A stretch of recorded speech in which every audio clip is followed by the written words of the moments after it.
I have to admit, when I first started my business, I had no business plan, which I don't like to admit that, but it's true. I didn't.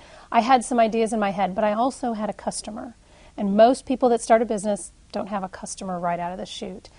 So now I work with people to get them through the business planning process. And whether you actually, to look at a 30-page document and think, oh my gosh, I can't do that, it is a little intimidating. But what I tell my clients is that it's not the actual document. If you're trying to raise money, you absolutely have to have that document. If you're trying to attract partners or employees, that document is very helpful. But the process of going through a business plan is actually extremely critical to the success of a business, because you have to think through all of the aspects of how this is going to work and put it down, even if it's on a whiteboard or on a flip chart.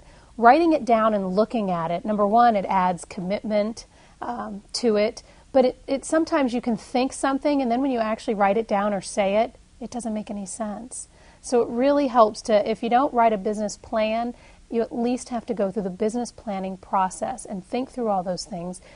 Put it on different pieces of paper, sticky notes, whatever works for you.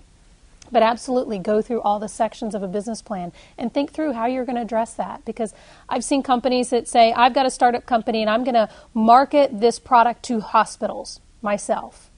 I say, well, really? Well, how do hospitals buy these products? Do you think that you can just walk into a hospital and sell it to them?